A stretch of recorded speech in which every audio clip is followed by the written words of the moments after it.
各位好，我是 Spike。今天啊，本来想花点时间，赶快把沉积了几天的这个素材剪一剪啊，多发几期视频。但是呢，做下来之后，还是觉得希望快点跟大家聊一些想聊的东西啊。想聊什么呢？就是大家知道，我11月8号那天晚上去 Apple Store 去提货啊，提我的一个Mac Mini 还有 AirPods Pro 4的降噪版。那 Mac Mini 呢，其实我还真的是完全没想到啊，现在发关于 Mac Mini 的节目会有那么多的关注度啊，一度上升到这个第一名，超过了 Mac 系列。这个我觉得还真的是，出乎意外啊，也行吧啊，这个看来蹭热点真的是有用的啊，但是我还是不想蹭啊，我还是只想说我自己想说的。那么Mac Mini 在之后的时间内，我觉得因为我们有 Mac 系列嘛，说的几率会更多。但大家有什么关于新款 Mac Mini 的，想听一听我的看法的，也可以直接在我的任意一期的评论下面留言。AirPods Pro 4这个肯定是会单独开节目去聊的。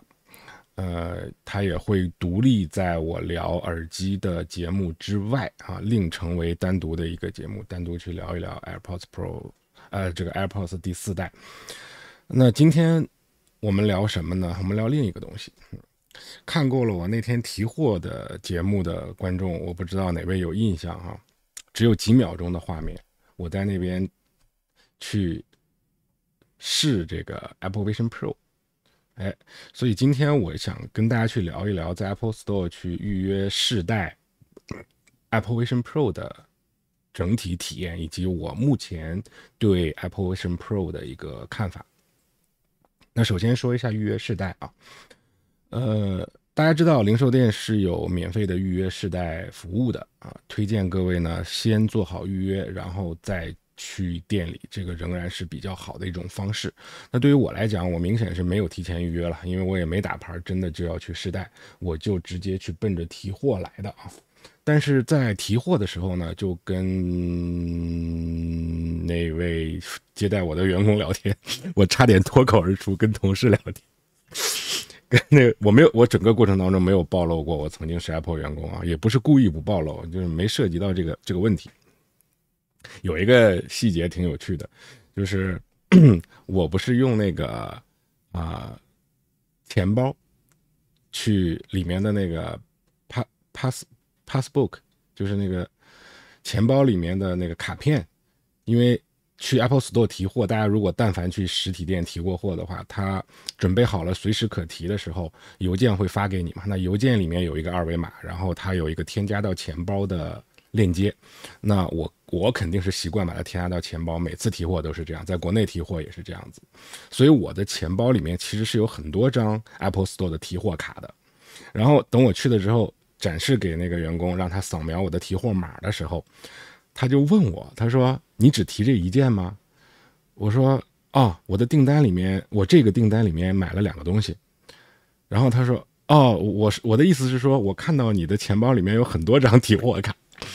然后我一听说，我说这个是在其他国家的提货卡，我就翻给他看。然后他说：“哦，我觉得就是在 Apple Store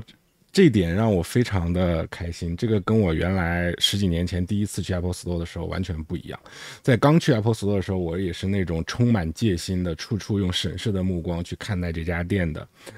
甚至作为那个时候我已经是10年的 Mac 用户，我可能还带有一些高傲啊，去觉得，哎，你们虽然是直营店的员工，但是你们不见得比我会用，我来试试你们。但是呢，我又不想跟你们说话，我又不想理你，就是有那种阴暗的心理，知道吧？所以我这种心理是没有办法体会到 Apple Store 的服务的。我还记得，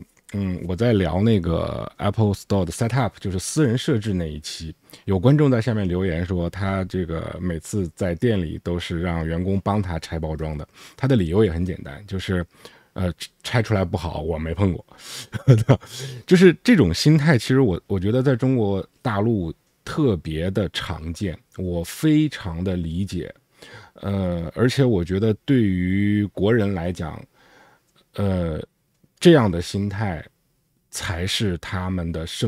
的生存之道，因为你确实需要处处的自己保护自己。如果在那样的一个环境当中，很多时候你不会自己保护自己的话，其实你会处处的受欺负的。各行各业其实都是这样嘛。我们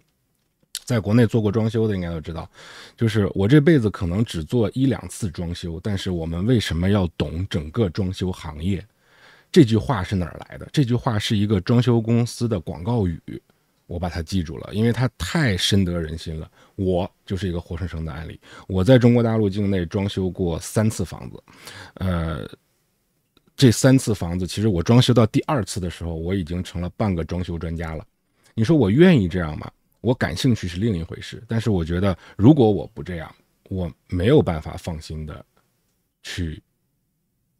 把这个活交给你。其实在国内生活久的观众应该非常能理解这份无奈吧。所以这个我是非常理解的啊。所以其实我觉得你说 Apple 的水土不服，其实它的零售店在中国大陆也是有水土不服的。但是这个也是我比较对 Apple 非常尊敬的原因之一，也是我从 Apple 这家公司学到的。就是如果我不加入 Apple 成为 Apple 的一员，我不会学到这个。但是由于我加入了 Apple， 我从 Apple 的内部再去反思这样的一个问题，它给我带来的变化是巨大的，它甚至改变了我整个人的价值观。它让我从来的一个就是比较高傲的那样的一种，就是我刚才描述那种又高傲又阴暗的那样的一个人，变成了一个觉得能够放下架子，人人平等，开放的去和人去交流的这样的一种姿态。我承认这样的一种姿态，我离开了像 Apple Store 这样的环境，我又会像贝壳一样把自己包起来，因为没办法，我太理解了。所以我觉得这位观众说的非常对，就是我无言以对。虽然我觉得这样的体验其实你在 Apple Store 是不合适的，你如果是这样的心态的话，其实你是很难在 Apple Store 体验到它的核心价值的。但是我无话可说，我甚至支持这位观众的想法。那在我自己加入到 Apple 之后，我发现了 Apple 一个让我非常敬佩的这个精神，就是他会坚持做他认为对的事情，他不会去跟你去争论和辩论，但是他会一直在你面前展示自己的价值观。那这样做的好处是，我既不会给你发生直接的冲突，我又在你的面前展示出我是怎么做的。我允许我们之间有巨大的差异，但是我希望你看到这个世界上还有另外一种方式是这样子的，即便在一个大环境不太合适的地方。那我觉得其实越是大环境不合适，它展示出这样的一种状态就越是显得可贵。因为这样的一种状态，我承认很多的人刚一接触到这种状态，他会觉得很奇怪，他会觉得有冲突，甚至觉得不好。就像很多人第一次用 Mac 用的觉得不好就放弃了，就像很多人觉得就是 Apple 的产品就是不好用。这我特别的理解，特别理解啊！就是很多时候我在情感上是支持他们的，但是难能可贵的就是 Apple 一直在，它没有像 Google 那样的就撤了，也不是像微软那样的就不吭声随大流，它还一直在，它还是尽自己所能的，在这样的一个对他来讲不那么舒适、不合时宜的大环境下面，一直坚持的尽自己最大的能力去展示自己认为正确的事情应该是什么样子的。所以这个是我作为 Apple 员工从它的内部学到的，我认为最有价值的一个东西之一吧，必须说之一啊，因为还有很多。我希望把更多的这方面的分享带到我的 Apple Store 系列的节目当中。但是聊到了嘛，就是熟悉我这个频道调性的观众应该都知道，我这个视频标题都是瞎写的，是吧？其实我看其他的 YouTuber 他们的聊天节目也是一样的，我很多时候更喜欢看的就是那些本来想聊一个话题，但是突然想到那个岔出去，这个岔出去的其实是精髓啊，就是我自己这么认为啊。所以我们聊到哪儿？我们聊到这个建议大家进行一个预约，然后再前去 Apple Store 去体验 Apple Vision Pro。但是呢，我在提货的时候，我就跟这个员工去说，我说，你现在能不能看一下，帮我想顺便体验一下 Apple Vision Pro，因为我从来没有体验过。我知道我没有预约，这个对我来说也不是那么的重要，这几乎是我的原话啊。但是我说，既然我是想，我现在来都来了。就是你是这样去表达，然后他就直接帮我预约了一个最近的预约，但原因也是因为现在 Apple Store 的 Apple Vision Pro 的预约已经非常的空闲了，基本上你就没有什么人去约吧，其实也不会有刚上市那种排队的情况了。他拿出来的那个一看也是被好多人带过的这种样子的。然后我就很开心的坐下来，然后你知道 Apple Vision Pro 预约Apple Vision Pro 试戴的那个区域是破天荒的有转椅的，这个是我不知道的。我不是不告诉各位，因为 Apple Vision Pro 是在我离开 Apple Store 之后才上市的，所以我对它的整个流程都不知道。然后后来我试的时候，我才发现为什么只有这儿才有转椅，因为你是需要带着它，然后去这样看的，就是转椅会更合适一点，你知道。然后整个流程是怎么样的呢？他先让我坐下来，在转椅那边坐下来稍等一下，然后他看我戴着眼镜，就会先问我，你这个眼镜是带度数的还是不带度数的啊？我说是带度数的，然后他就说，那我能不能先借用你一下的眼镜，然后来确定一下你的度数，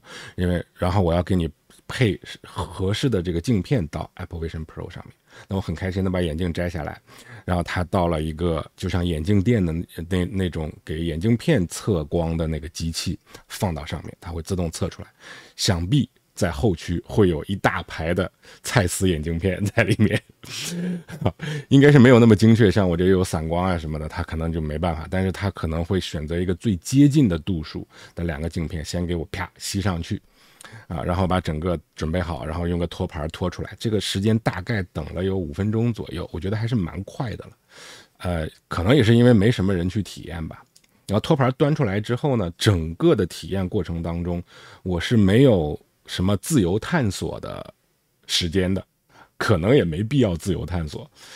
但反而我觉得这种不自由探索的体验方式非常的棒。等一下我跟大家讲为什么，这个后面还有一系列的故事在等着我们。就是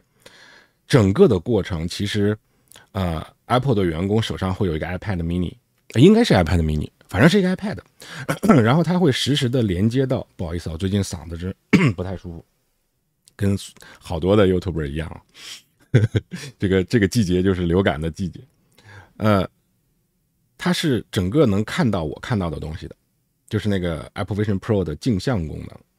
然后甚至呢，它用那台设备是可以一定程度的操控我的这个 Apple Vision Pro 的，但它轻易不会用，它会，我如果实在哪个地方不行了，它才会用一下。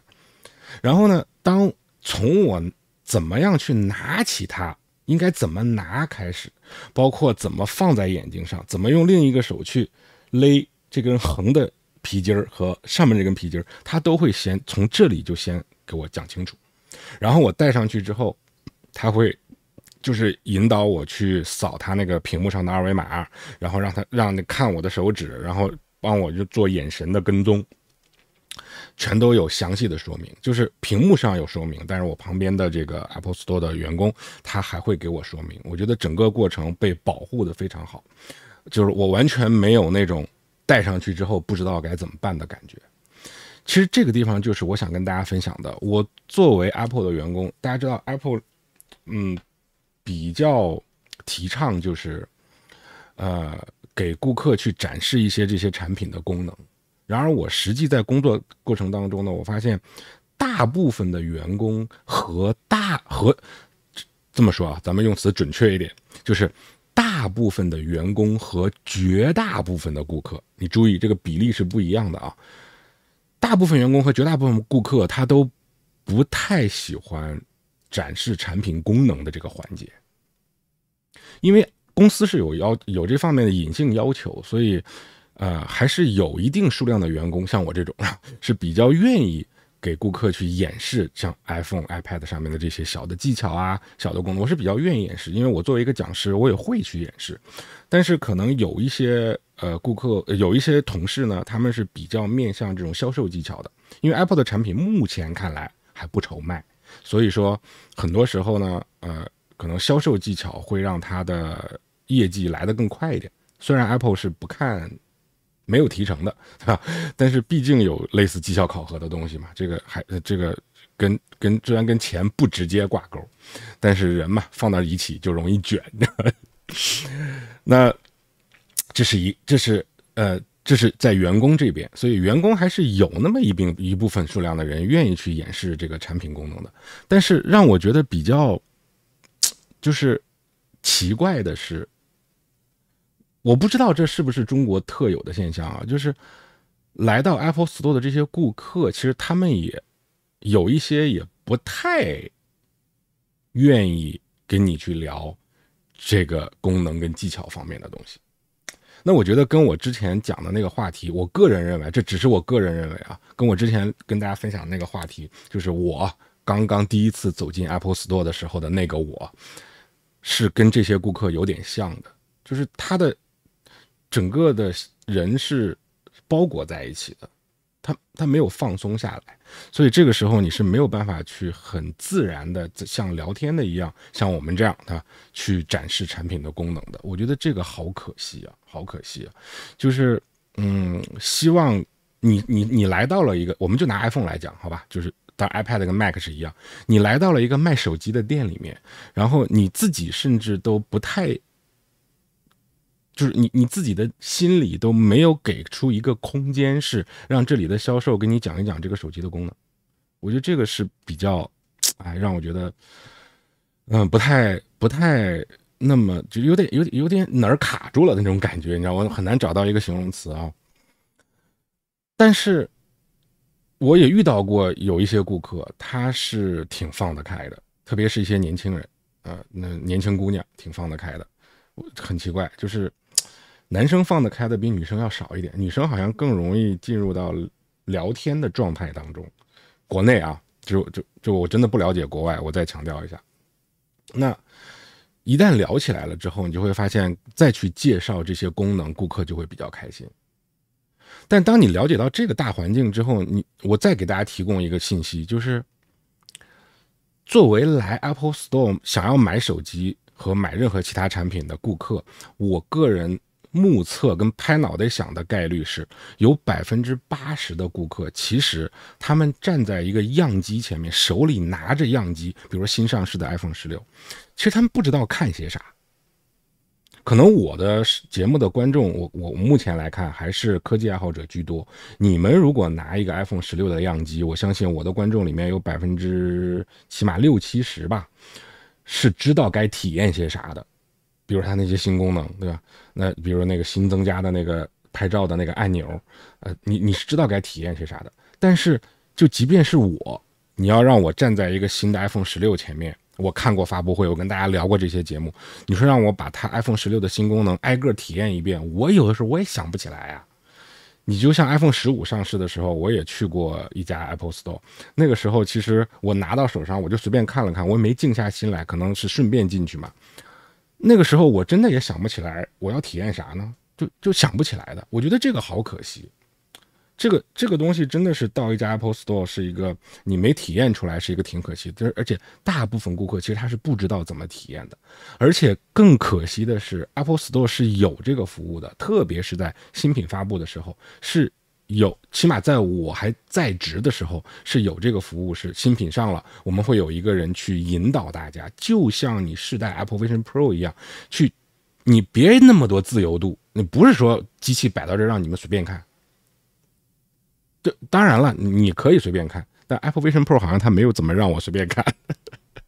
但你知道吗？我的意思就是说，当我面对一个新产品，我从来没有用过，或者我之前用过，但是它有个新的改变，比如说我用 iPhone 15，现在有个 iPhone 16，那这个时候其实我在一家商店里面，你甭管我有没有打算购买，当我跟一个销售去接触的时候，我如果心态是开放的，其实我更希望这个销售他给我一个封闭的体验环境，他有一个 list， 有一个清单，他知道这个新产品应该先体验什么，再体验什么，再体验什么，然后他带着我一步一步的让我去体验一遍。而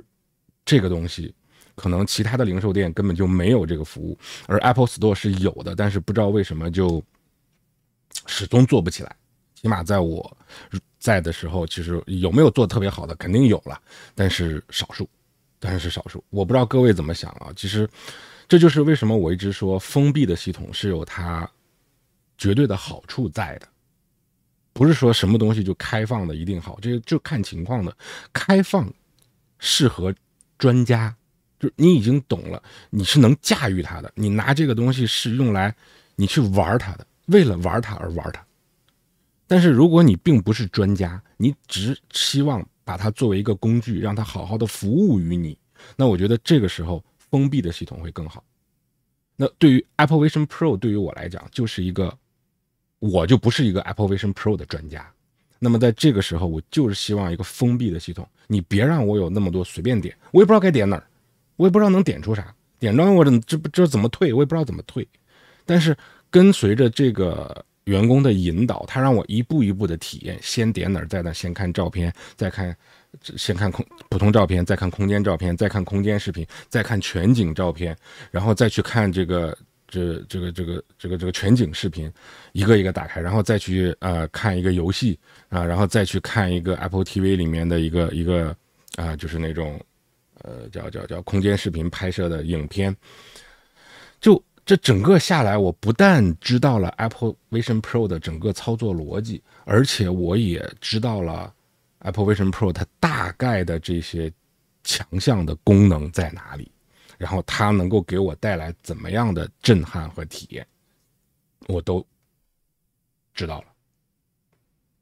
但知道之后呢，我就更加的认为我没买是对的，就是，但是这个话啊，这个话啊，只是对于我来讲。但如果您不差钱的话，我觉得那个买还是挺对的。但对于我这种比较穷的人来讲，你看我买个 Mac Mini， 我也想半天，Mac Mini 才多少钱，是吧？按照 Apple Vision Pro 的一个零头都不到。那但是还有一个原因是因为我已经有了那个 Quest 3，那这种情况下我去对比起来，我觉得对于这个穿透空间的能力啊，就是戴上眼镜跟没戴一样，你通过摄像头拍下来的真实的环境，然后再通过屏幕放给你的这种清晰度以及低延迟，我跟 Quest 3比，我还真没觉得有那么的好不好？肯定是方方面面都好。除了打游戏，那 Quest 3是个游戏机嘛，是吧？但是咱们就不说游戏这一块，我就说这种穿透空间的穿透性。Apple Vision Pro 是不是比 Quest 3好？绝对是，但是好那么多吗？没有，一丢丢，20%。我个人感觉啊。但是在看空间照片、空间视频以及一些专门的像那个大恐龙的那个 App 的时候，那个是绝对的一个大的提升，那个就不是20%了，那是100%，100%就是1倍，对不对？那应该是2倍、3倍甚至4倍的提升，这个必须承认。那我为什么又说我又更加决定了不买是对的呢？这你们自己想一想，应该也知道了，对吧？好，我就按照你3倍、4倍，好，5倍的提升性能，那个体验带给我的清晰度、那种真实感，5倍的提升，价格是5倍吗？好像不是吧？价格好像超过了10倍，还不止吧？那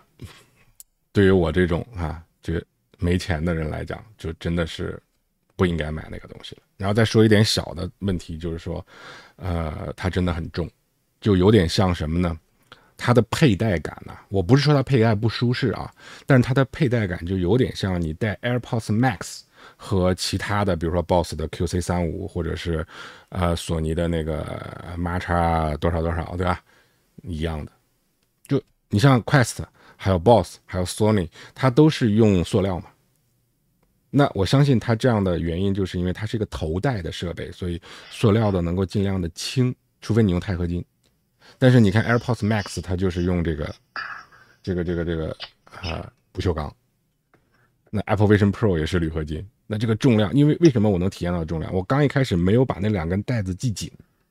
所以我就觉得这个咚咚的往下掉。那后来我就把它勒紧，就发现哎，那好，确实好很多了。但问题是一旦勒紧，你就觉得勒得慌了，哎，这又不对了。而且也有点漏光，确实。所以整个这个体验下来，我还是觉得，Apple Vision Pro 是我目前唯一没有入手的一个，应该是唯一没有入手的一个 Apple 产品了。我回来了之后还收到了一个 NPS 的调查问卷，那个问卷里面就说你已经拥有的 Apple 产品是什么？我突全画勾，只有 Apple Vision Pro 不画勾。这个有机会在 Apple Store 的那个专题当中，我再跟大家去聊 Apple 的这个就是叫用户体验调查这个系统啊，这个肯定会跟大家去聊的。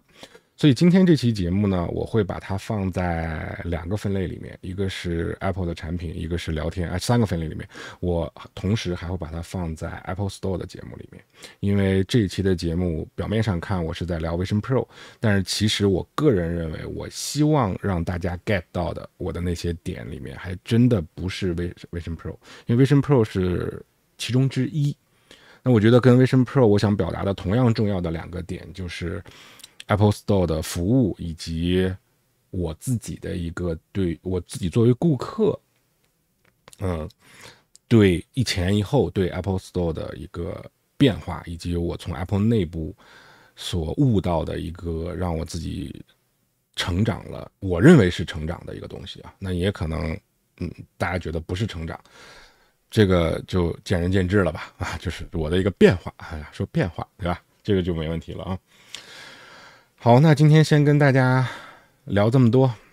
我们下期再见，拜拜。